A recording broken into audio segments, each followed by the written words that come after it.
예, 다 같이 말씀 신명기 7장 9절부터 보시겠습니다. 그런즉 너는 알라 오직 내 하나님 여호와는 하나님이시요 신실하신 하나님이시라. 그를 사랑하고 그의 계명을 지키는 자에게는 천대까지 그의 언약을 이행하시며 인애를 베푸시되 그를 미워하는 자에게는 당장에 보응하여 멸하시나니 여호와는 자기를 미워하는 자에게 지체하지 아니하시고 당장에 그에게 보응하시느니라. 그런즉 너는 오늘 내가 내게 명하는 명령과 규례와 법도를 지켜 행할지니라. 예, 오늘은 사주의 마지막 번입니다. 제 11문인데요. 그렇다면 하나님은 자비가 없으신 분입니까? 라는 질문에 하나님은 분명히 자비로우신 분이시지만 또한 정의로우신 분입니다. 하나님의 정의는 죄, 곧 그의 높으신 권위에 대한 도전에 대하여 무거운 처벌, 즉 육신과 영혼의 영원한 형벌을 내리십니다. 이 질문은 지난번 10번에 대한 질문입니다. 하나님께서는 그러한 불순종과 반항을 형벌 없이 허락하실 수는 있지 않습니까? 라고 물어봤을 때 결코 그렇지 않습니다.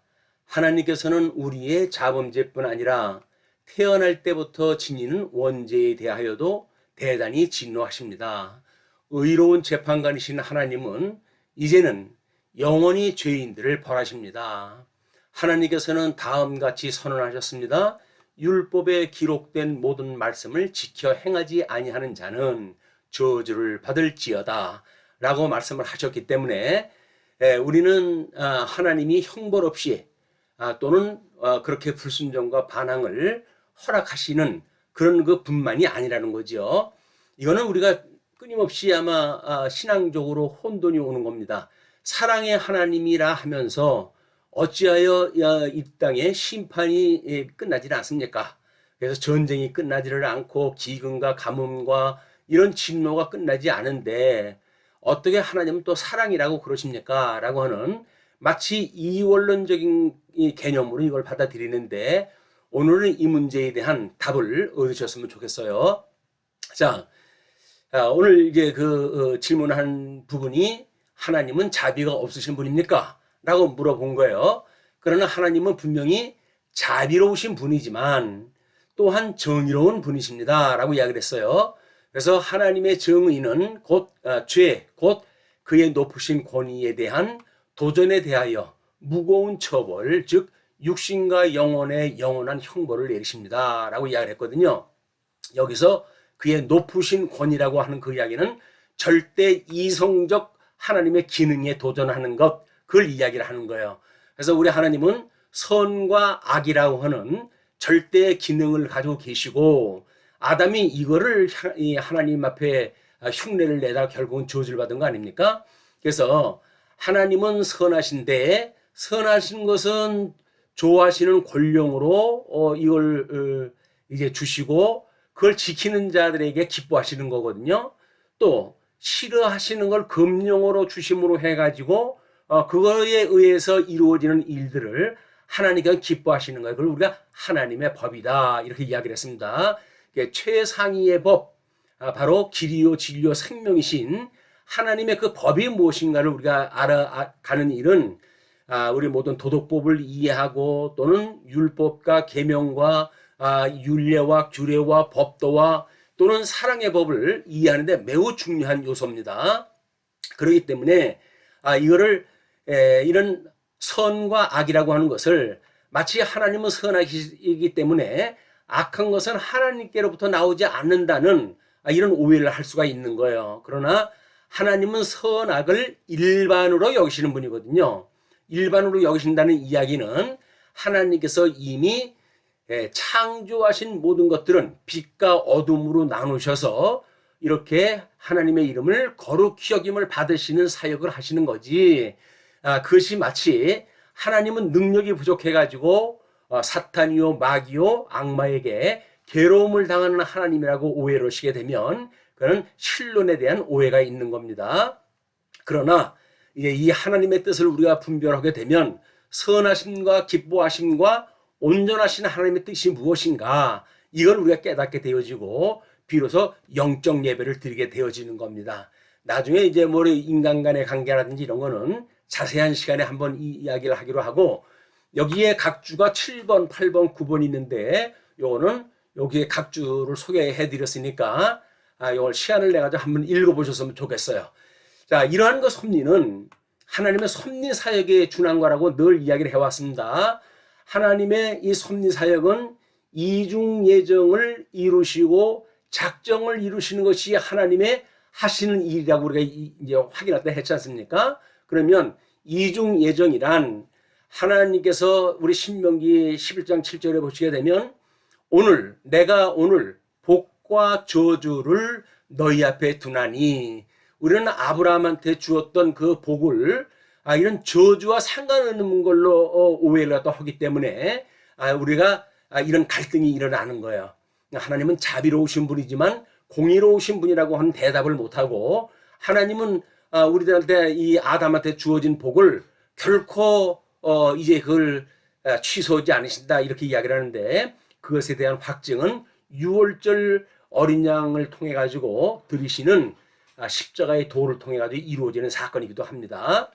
그래서 복과 저주를 너희 앞에 두나니, 너희가 만일 내가 오늘 너희에게 명하는 너희의 하나님 여호와의 명령을 들으면 복이 될 것이요, 너희가 만일 내가 오늘 너희에게 명하는 동에 도에서 돌이켜 떠나 너희의 하나님 여호와의 명령을 듣지 아니하고 본래 알지 못하던 다른 신들을 따르면 저주를 받으리라. 뭐 요즘 또 흔히들 하는 이야기가, 이런 조건문에 대한 거는 하나님의 절대자인 하나님한테는 조건문이 있을 수 없다, 뭐 이렇게 이야기를 해가지고 이거는 율법에 대한 설명이다, 이렇게 해가지고 치보는 사람들이 있어요. 네, 그거는 자유주의자들에 의해서 만들어지는 교설입니다. 왜냐하면 그런 걸로 인해 가지고 하나님은 우리 심판을 하시지 않으시는 분이라는 거예요. 근데 이거는 이 자비로우신 하나님의 속성과 또는 공의의 하나님에 대한 속성을 분별할 수가 없는 이런 단일한 생각 때문에 나타나는 현상들입니다. 그러나 우리가 좀 더 하나님에 대한 지식에 우리가 좀 폭넓게 알 필요가 있는 거죠. 그래서 우리 섭리 사역을 보게 되면 복과 나라를 약속을 하셨지만, 에덴 동산에 그들을 이끌어 들여서 선과 악을 알게 하는 가일나무 열매를 따먹으면 죽는다 라는 행위 언약을 인하여 그들이 불순종함으로 이 죄로 죄의 종이 되어졌고 복을 상실하게 되어졌다, 이것이 행위 언약이라고 그렇게 이야기를 했어요. 그러나 하나님께서는 은혜 언약을 인하여 대속하시고 잃어버렸던 모든 에덴 동산을 회복하게 하시는 섭리를 하신다. 이것이 모든 우리 교리 신조에서 나오는 그런 대전제라고 이렇게 이야기를 했어요. 전적 타락으로부터 은혜 언약으로 인한 구원, 이런 원리를 잊어버리게 되면 우리는 어떤 모순관계를 느낀다든지, 또는 문자적으로 보여준 성경 몇 구절에 의해 가지고 이런 원론적인 걸 뒤집어 버리는 그런 오해를 하기도 하는 겁니다. 자, 그러면 우리가 하나님이 어떤 분인가를 알 필요가 있죠. 지난 시간에도 우리가 이걸 확인했습니다만은 삼위일체 하나님의 영광 선포라고 이렇게 했을 때 절대적으로 하나님의 절대 주권을 위주로 설명되어진 것처럼 보이잖아요. 그러나 이것은 하나님께서 영광의 본체이신 성부 하나님께서, 또는 영광의 강제이신 성자 하나님을 보내시고, 그리고 우리 예수님의 약속대로 영광의 권능이신 성령님을 보내주셔서 주님의 창세전에 그리스도 안에서 선택하기로 예정되어진 자를 부르셔서 예수 그리스도의 증인된 성도의 삶을 살게 하심으로 하나님의 이 크나큰 영광을 선포하신다는 거예요. 그러니까 하나님이 선포하신다고 하는 그런 내용에 대해서 아마 예정에 대한 그 일이 에베소서에서 가장 적확하게 설명이 되어진 것 같습니다. 1절로 14절까지의 그 내용인데, 그 중에서 특별히 6절까지 내용을 보시게 되면 우리 이제 1장 3절로부터요. 거기서 보게 되면 이렇게 이야기를 하죠. 창세전에 그리스도 안에서 우리를 택하사. 이건 예정, 선택, 이거는 성부 하나님이 그렇게 하셨다는 거예요. 그리고 그분께서는 그 기쁘신 뜻대로 우리를 예정하사. 여기까지 예정의 문제입니다. 예수 그리스도로 말미암아 자기의 아들들이 되게 하셨으니, 대속자 예수 그리스도, 중보자인 예수 그리스도, 이분으로 인하여 우리들이 예수 그리스도를 믿고 구원의 이름으로 우리가 하나님의 아들이 되게 하셨단 말이에요. 그리고 그의 성령을 보내주셔가지고 그의 은혜의 영광을 찬송하게 하는 것이라 라고 이야기를 한 것이 성령의 사역이에요. 하나님의 절대 주권만을 이야기하는 사람들이 왜 하나님은 천지를 만드셨습니까? 라고 이야기를 해서 하나님의 은혜의 영광을 찬송하게 하려는 겁니다. 라고 이야기를 했을 때, 하나님이 어떠한 분인데 인간에게 찬송을 받기 위해서 세상을 만드셨단 말입니까? 라고 하는 창조 사역만 가지고 설명하는 사람들이 있어요. 근데 그거는 섭리 사역을 모르는 사람들의 오해입니다. 하나님과 우리 아버지 하나님과 예수 그리스도로조차 은혜와 평강이 있기를 원하노라. 이 은혜와 평강이라고 하는 그거는 모든 사도들이 서신서에서 인사말로 주어졌던 이게 복의 내용들이에요. 우리들에게 주어졌던 서신서에서 이렇게 은혜와 또 평강이 있기를 원하는 기원을 갖다 해왔다. 그런데 은혜를 빼버리고 주권만 이야기를 하는 것이 마치 하나님에 대하여 잘하는 것처럼 이렇게 생각을 하는 이야기는 하나님에 대한 속성을 제대로 이해하지 못하는 촉할빈주의자들이 흔히 이제 벌이는 잘못된 오류입니다. 그래서 우리가 법 체계를 이제 알아야 되기 때문에 하나님께 순종하라고 그러지 않았어요? 내가 너에게 명하는 그 법에게 순종을 갖다 해라. 이렇게 이야기를 했는데, 그를 성부 하나님의 입법이라고 우리가 이야기를 하고, 그 법은 첫째 아담에게 주어졌지만 이걸 순종할 수가 없었어요. 흙으로 만들었던 그 아담은 불순종해가지고 결국 에덴 동산 내쫓기고 저주 아래 사단의 종노릇을 하게 되어진 것이 우리의 조상 아담의 사건입니다. 그렇기 때문에 우리 하나님께서는 하나님의 아들이신 성자 하나님을 중보자로 보내주셔서 우리 아담이 이루지 못했던 그런 그 명령에 대하여, 율법에 대하여, 법에 대하여 십자가에 못 박아 죽임을 당하기까지 순종하시는 예수 그리스도의 순종의 도를 통하여서 하나님은 구원의 역사를 이루시게 된 겁니다. 그리고 이제 우리 주님은 그 십자가의 도를 이루시고 승천하셨어요. 승천하시면서 보혜사 성령님을 약속을 하셨죠. 그래서 성령이 오시게 되면 너희들이 권능을 받고, 우리의 능력이 아닙니다. 권능을 받고 예루살렘과 온 유대와 사마리아와 땅까지 이르러 나의 증인이 되리라 라고 이야기를 했어요. 그러니까 하나님의 이 예정되어진 은은 또 예수 그리스도로 실현이 되어지고, 이거는 성령 하나님으로 인하여서 은혜를 입은 성도들에게 적용이 되어지는 거예요. 흔히 또 강론을 갖다 하고 성도들에게 어떤 열매를 강조하기 위해 가지고 적용을 시켜야 된다고 그러는데 그건 맞지는 않습니다. 이 적용은 성령께서 깨닫게 하시는 은혜의 섭리를 통해 가지고 그냥 우리가 스스로 깨달아지는 은혜를 따라 가지고 순종하게 되어지는 거예요. 예수님을 믿음으로 그것을 우리 하나님의 성부 하나님의 입법, 성자 하나님의 행법, 성령 하나님의 삼법이라고 해가지고 삼법 체계를 이야기하는 겁니다. 그래서 하나님의 나라의 이 삼법 체계는 법을 이해하는 데 매우 중요한 일이기 때문에 염두에 두시고 이 그림도 자세히 묵상을 하셨으면 좋겠습니다. 자, 그러면 하나님이 어떠한 속성을 가지고 계시기 때문에 많은 사람들이 그렇게 오해를 하고 있을까? 그거는 하나님의 절대적인 주권만을 주장하시는 분들은 초월적인 하나님의 속성, 그걸 우리가 비공유적 속성이라고 이렇게 이야기를 해요. 하나님만이 가지고 계신 속성입니다. 그것만을 강조하시기 때문에 우리 하나님은 이제 행법을 이루시기 위해서 중보자로 오시는 거 아니에요? 중보자는 신성과 인성이라고 하는 두 성품을 다 가지고 계신 분이기 때문에 이런 인간의 모든 것들을 채울하시기 위한 인성을 가지셨을 뿐만 아니라 우리 성부 하나님이 가지고 계셨던 그분과 또 동일한 찬양을 받으시기에 합당한 초월적인 신성을 가지고 계신 분이거든요. 근데 이 중보자의 이해가 없게 되어지게 되면 이거를 인간적으로 내재적인 그런 속성만 주장하는 사람이 있는가 하면 또 초월되어져 있는 신성만을 주장을 해가지고 중보자를 제대로 이해를 하지 못하는 거예요. 그래서 우리가 실론을 보게 되면 역사서를 통해 가지고 하나님의 사역을 이제 계시를 갖다 하셨고 시가서를 통하여서는 그 사역을 통한 속성을 이야기하다 했어요.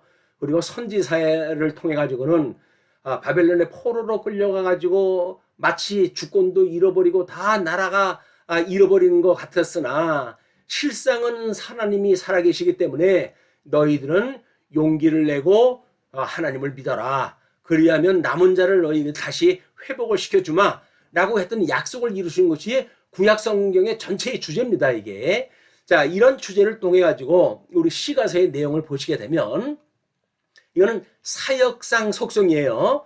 그렇기 때문에 우리 시가서는 역사서를 통해 가지고 깨달은 성도들이 하나님을 찬양하는 내용들 아닙니까?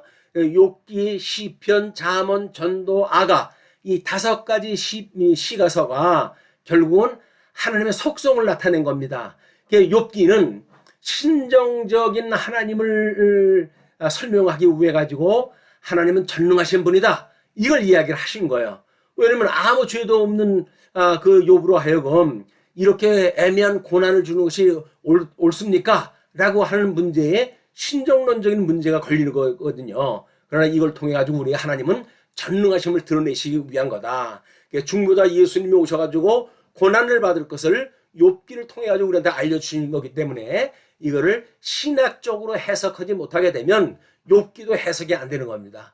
시편도 마찬가지예요. 우리 이제 아까 이야기했을 때 하나님은 신실하신 분이다. 이런 그 성경 구절을 이야기를 했잖아요. 그 하나님은 사랑의 하나님이다. 이렇게 이야기를 했단 말이에요. 그런데 그 사랑이라고 하는 그것도 하나님은 이 신실하신 것이 취의적 의를 이루어 가시기 위하여 신실하신 것이지 무한정 기다리시는 게 아니에요.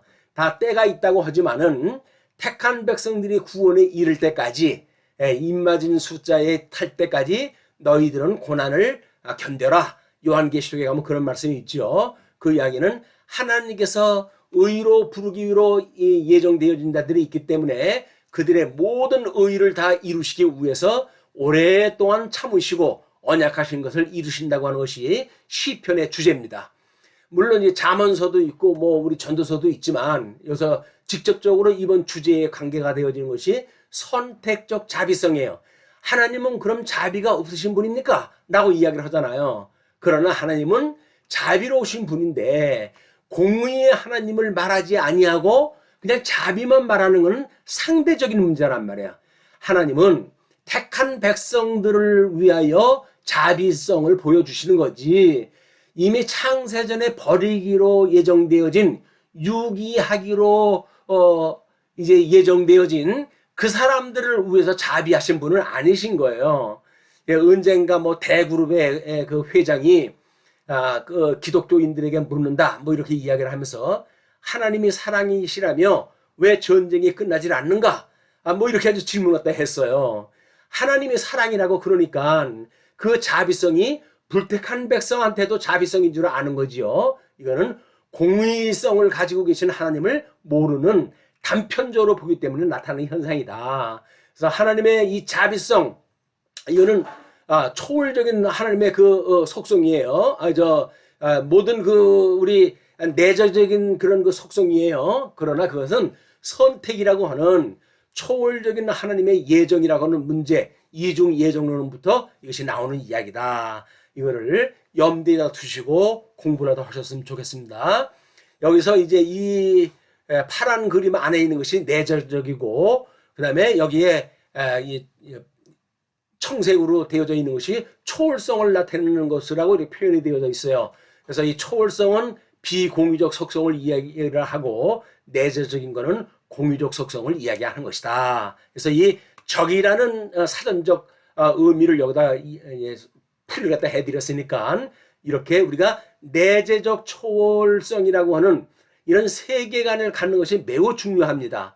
세상은 내재적인 것만 가게 되면 전부 모순투성이에요. 그러나 내재적으로 초월된 하나님의 이 놀라운 속성을 우리가 깨닫게 되어지게 되면 하나님의 모든 사역이 해석이 안 되는 것이 없습니다. 네, 이런 하나님의 속성을 공부하시는 시간이 됐으면 좋겠어요. 그래서 하나님의 그 심판, 자비로운 분이 아닙니까? 라고 이야기를 했으니까 근데 그렇지는 않다. 택자는 기쁨과 감사의 찬양을 하게 하시고 불택자는 공포와 고통의 찬양을 하게 하시는 것이 하나님의 이중 예정의 결과란 말이에요. 목적은 하나님의 영광 선포하는 거지요. 그렇기 때문에 택한 백성들에게도 영광 선포요, 모든 우주 만물에도 영광 선포요, 불택한 백성들한테도 영광 선포가 되어지는 겁니다. 그러나 이제 그 결과는 택자와 불택자가 다른 찬양의 모습으로 드러난다. 그래서 인간은 하나님의 영광을 찬양하는 것이 우리들의 하나님이 세상을 지으시고 섭리하시는 목적이라고 이야기를 했어요. 그를 우리 배열인문답이나 소열인문답 1번이 인간의 인생의 제일 근본된 목적이 무엇이냐라고 묻는 거예요. 그래서 우리는 하나님을 영화롭게 하고 그분만으로 즐거워하는 것이 인생의 본분입니다. 라고 하는 것을 깨닫는 것이라고 우리 이야기를 했습니다. 그래서 마지막에 이제 주기도문에서도 그 이야기를 하지만, 그래서 에덴 동산에서는 하나님께서 도덕법을 주시고 에덴에 아담을 끌어들여 가지고 모든 걸 잘 다스리도록 했지만 이 아담은 결국 불순종을 해서 추방을 당했고 추방을 당함으로 해가지고 죄의 종노릇을 하게 되는 바람에 아담은 자유의지를 상실하게 되어졌고 스스로 하나님 앞에 나아갈 길이 끊긴 거예요. 그러나 중보자이신 예수님이 이 땅에 오셔가지고 십자가에 죽기까지 순종하심으로 우리 중보자의 그 하나님을 경외하는 그런 그 믿음이 우리로 하여금 죽었던 우리를 살아나게 하시고 그걸 우리를 중생케 하시고 이렇게 이야기를 하는 거예요.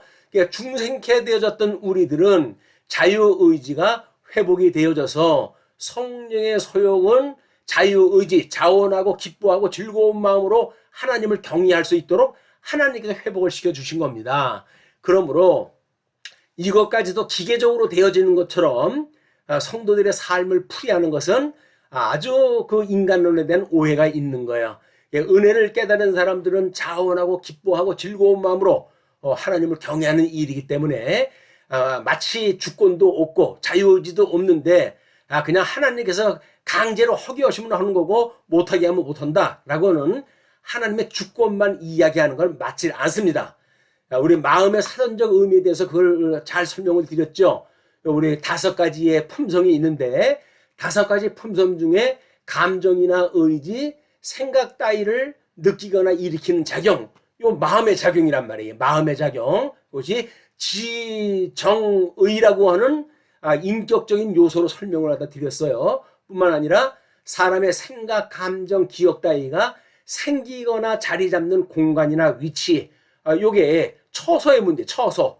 그래서 이걸 에덴 동산에다 비교하기도 했던 겁니다. 그렇기 때문에 그래서 마음을 지으시고 그랬어요.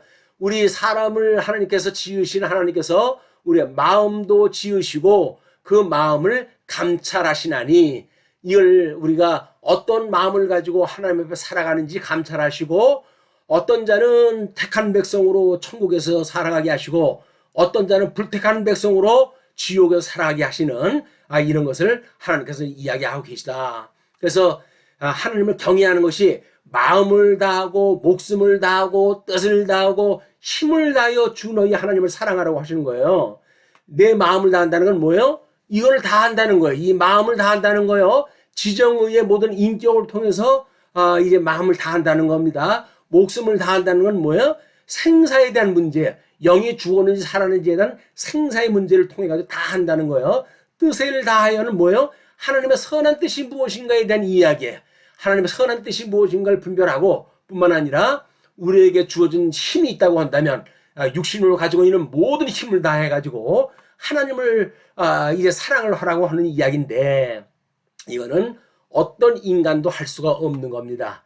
다만 중보자로 오셨던 예수님만이 이제 이 일을 할 수가 있었기 때문에 우리의 모든 죄를 용서하시고 십자가에 못 박아 죽으시고, 그것을 우리가 신앙 고백에서는 우리가 혈육으로는, 그래, 혈통으로는 다윗의 자손으로 오셨고 이렇게 이야기를 하죠. 성결의 영으로는 사망 가운데 다시 살아나심으로 하나님의 아들이라 인정되었느니라 해가지고 예수가 그리스도라고 우리가 믿게 되어진 거예요.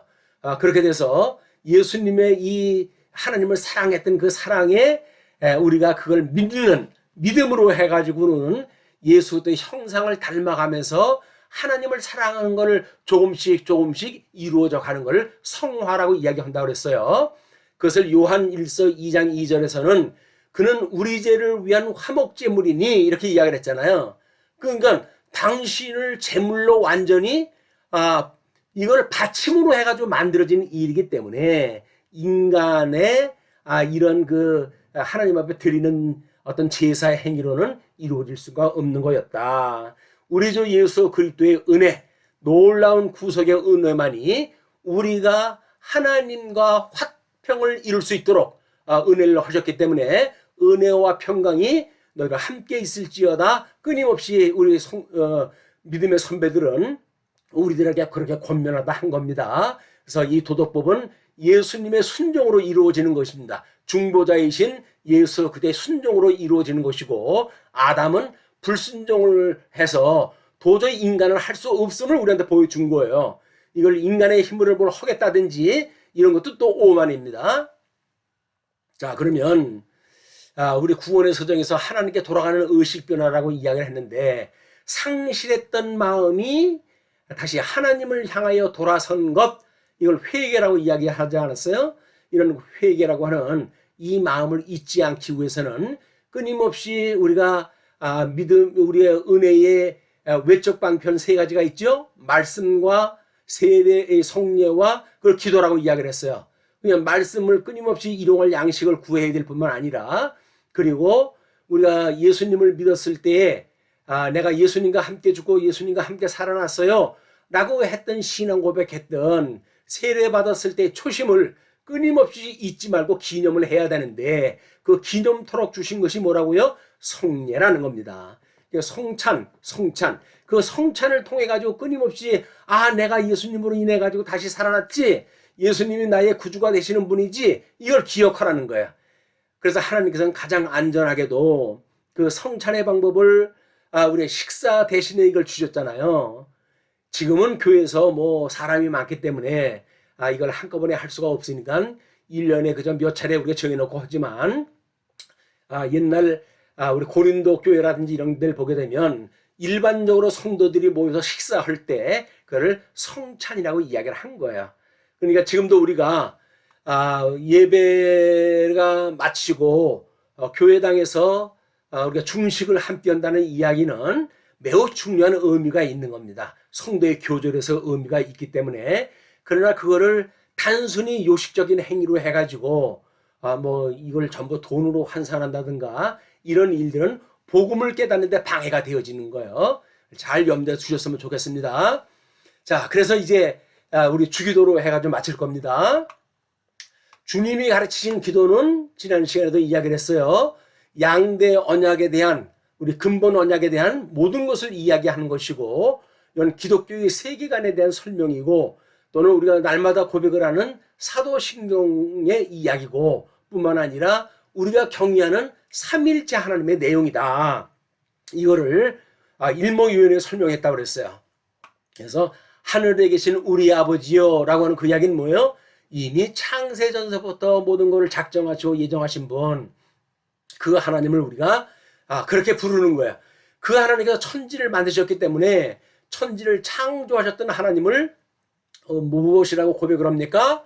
이름이 거룩히 여김을 받으시오며, 그 이야기는 뭐예요? 하나님은 모든 것을 택자와 불택자, 천국과 지옥을 구별하심으로 하나님의 이름이 거룩히 여김을 바친다는 거예요.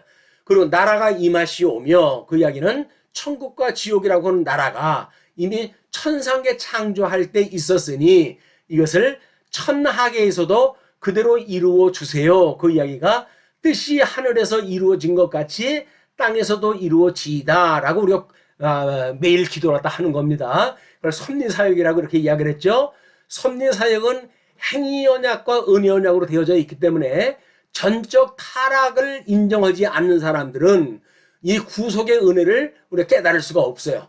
그렇기 때문에 우리가 이 하이델베르크 신조는 우리 이 전적 타락의 인간이 얼마나 비참한가, 그 비참한 거로부터 설명을 했다고 누누이 설명을 갖다 드렸습니다. 이 전적 타락을 우리가 시인을 갖다 했을 때 할 수 없는 우리들을 죽었던 우리를 살리심에 대하여 우리가 은혜의 감동을 가질 수가 있는 거예요. 자, 이렇게 하여 우리 하나님께서 이런 십자가의 도를 알려주셨다고 한다면 우리는 이렇게 기도를 하겠죠. 오늘 우리에게 일용할 양식을 주시었고, 왜? 이 모든 것들을 성경을 통해서 계시가 되어져 있기 때문에 성경은 우리들의 양식인 거예요. 일용할 양식으로 해가지고 생명의 말씀을 매일같이 많고 적고가 문제가 아닙니다. 묵상을 하셔가지고 정말 예수를 그리스도로 믿고 우리를 섭리하시는 그 하나님이 임마누엘 하나님이 되셔서 오늘도 나와 함께 하시고 나를 지켜주신다. 우리의 오른손을 붙드시고 우리를 지키심으로 우리가 넘어져도 아주 엎드러지지 아니함은 주께서 나와 함께 하심이라 라고는 임마누엘 신앙을 우리가 가질 수 있는 이런 믿음의 사람들이 되어지길 빕니다. 그래서 우리가 우리에게 죄 지은 자를 사하여 준 것 같이 언제 사해 주었어요? 예수님은 진즉 용서를 다 해주셨죠. 우리는 그걸 믿을 때 우리는 우리들에게 죄 지은 자를 용서를 다 해준다고 그렇게 이야기를 했어요. 그래서 그거는 70번씩 7번이라도 용서를 다 해주라고 그러니까 그걸 믿는 우리들은 우리들에게 죄 지은 자를 매일같이 용서할 수가 있게 되어집니다. 뿐만 아니라 그런 걸 근거로 해가지고 우리 죄를 용서해 주세요 라고 이야기를 하는 거예요. 그것이 사도신경에서 우리가 교회의 이런 그 교통과 그다음에 우리의 이 죄를 사하여 주심과 이걸 믿는다고 고백을 하잖아요. 이것이 그 내용입니다. 그러면 이렇게 했을 때 주님께서는 아직도 육신의 소욕과 성령의 소욕인 두 소욕을 다 가지고 있는 중생인 우리들을 어떻게 견인해 가시는가? 그것이 우리를 시험에 들게 하지 마시옵고 다만 악에서 구하시옵소서. 이것이 하나님이 견인하신다고 하는 것을 믿기 때문에 우리 주 예수 그리스도 천상에서 여전히 우리를 위해 가지고 중보기도 하고 계신 주님, 대주제가 돼 가지고 천하 만물을 하감하고 계신 주님, 그분을 바라보고 온전하게 됨을 우리가 기도를 했다 하는 거예요. 이것이 이걸 매일같이 기도하는 겁니다. 이것이 우리들의 신앙생활이고 이 신앙생활은 이런 세계관을 갖게 되지요. 창조와 타락, 구속과 하나님 나라, 이것이 믿음으로 이루어진다고 하는 것을 믿고 우리는 끊임없이 인생의 본분을 깨닫게 되어지는 겁니다. 그래서 하나님을 경외하고 그의 명령들을